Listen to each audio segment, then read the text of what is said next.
Hey everybody, welcome back. We're continuing our reading of the Federalist Papers. We're dealing with James Madison and Alexander Hamilton. It's the same subjects continued of how a confederacy is unable to preserve the Union. He gave these very potent examples of the Greeks and Xerxes, the Persians, and how the Peloponnesian War and all of that led to them having some issues and internal strife and other factors. So let's continue. We're on page 83. The Phocians, having plowed up some consecrated ground belonging to the temple of Apollo, the Amphithyonic Council, according to the superstition of the age, imposed a fine on the sacrilegious offenders. Oh, okay, so they attacked this temple. It was dedicated to Apollo, and they're going to impose a fine. Let's see what happens. The Phocians, being abetted by Athens and Sparta, refused to submit to the decree. Look at that! Isn't that interesting? Just like, no, we're not going to do it. That's interesting. The Thebans, with others of the cities, undertook to maintain the authority of the Amphictyons and to avenge the violated god. Oh, wow. So somebody attacks the temple of Apollo and now they're gonna go at it. So like, oh, I'm not gonna submit even though I know, like, they'll be like, oh, we know we attacked your church, they're contending this temple. And they're like, hey, well, you did that, you're gonna get a fine for it. And he's like, no, I'm not gonna do it, I'm not gonna submit. And now they're like, okay, well, now we're gonna go to war. Which is interesting because they went to war with each other over damaging holy sites. Today, you have groups damaging holy sites and tearing down statues and doing other things like that, and spray painting on churches. It's quite sad. The latter, being the weaker party, invited the assistance of Philip of Macedon. Philip of Macedon, total legend, who had secretly fostered the contest. Oh, spit. Philip gladly seized the opportunity of executing the designs he had long planned against the liberties of Greece. By his intrigues and bribes he won over to his interest the popular leaders of several cities. By their influence and votes gained admission into the Amphithyonic Council, and by his arts and his arms made himself master of the confederacy. Look at that.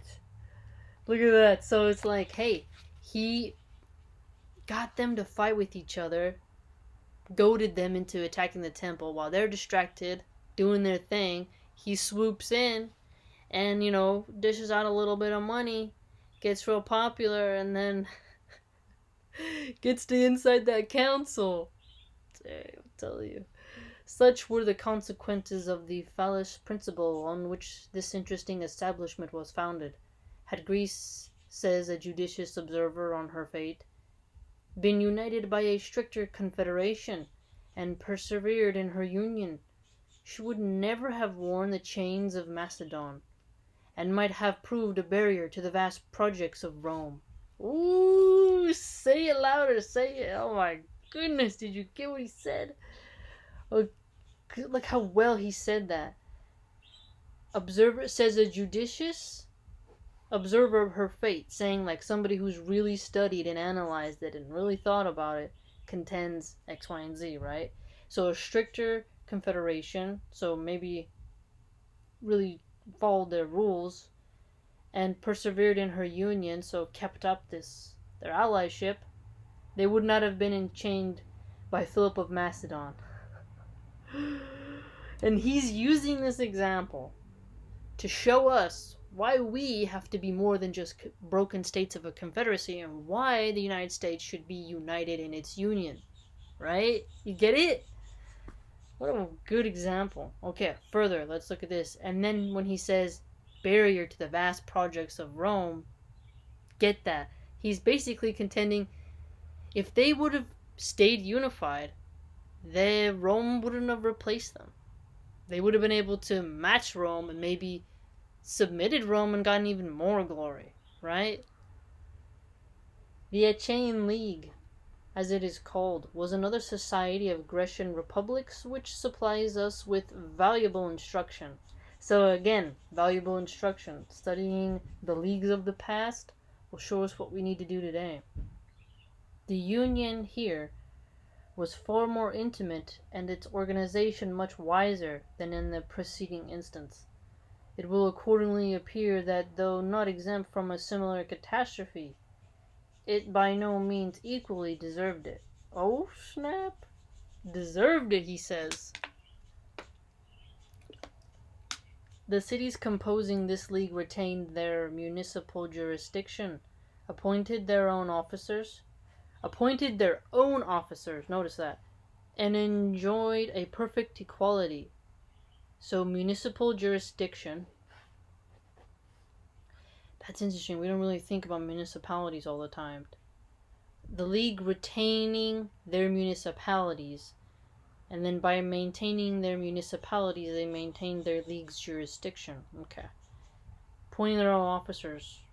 A lot of people value that. I value that, I think, today. You have a right as a group of people to appoint those, to vote for those who have a rulership over your life. Like, you should have some say, right? It's quite interesting. That's why people don't like globalists, because it's so far detached from a community that the people won't want to be subjected to their agendas because they didn't vote for them.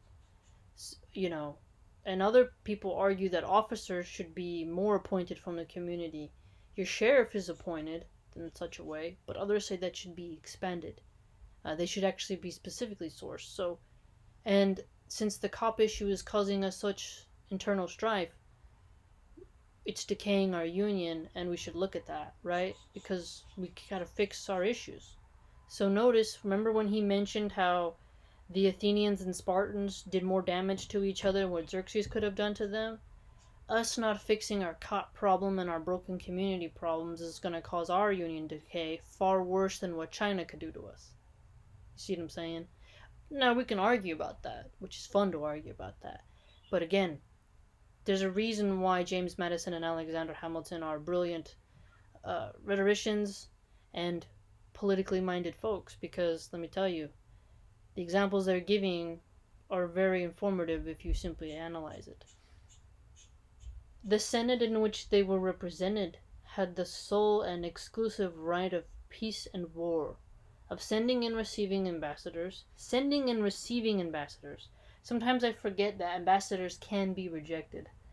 Of entering into treaties and alliances, of appointing a chief magistrate or praetor, as he was called, who commanded their armies, and who, with the advice and consent of 10 of the senators, okay, so they needed 10 senators to say yes, okay, not only administered the government in the recess of the Senate, but had a great share in its deliberations when assembled. Okay, so when you're in the assembly, you're getting a moment to deliberate and actually have representation or participation. According to the primitive constitution, there were 2 praetors associated in the administration, but on trial a single one was preferred. Okay, so when you have to do a trial, just one? So 1 praetor instead of 2? It was popular for the up-and-comings to become praetors. The people really wanted to get that in Roman life back then. I read about that in another book. It appears that the cities had all the same laws and customs, the same weights and measures, and the same money. But how far this effect proceeded from the authority of the federal council is left in uncertainty. It is said only that the cities were in a manner compelled to receive the same laws and usages. Okay, yeah, you should receive the same laws and usages. Yet, then again, the federal law will mandate that, but state law is just for the state. So again, that's where you're going to have the cities. So he's telling us, yes, the cities were compelled to obey the federal council, right? But that's a hard one too. We're seeing that now, especially when it comes to the economy, right? When Lacedaemon was brought into the league by Philopmen, okay, it was attended with an abolition of the institutions and laws of Lycurgus. Wow, so because he gets in there, they had abolished certain laws. and adoption of those of the Echaeans. Okay, so he came in and there were some terms. That's interesting. Lycurgus, Lycurgus. The Echaeans. All these people, man, just these. Look what they fought over, and we don't even. It doesn't even matter now. Except to learn from it, right?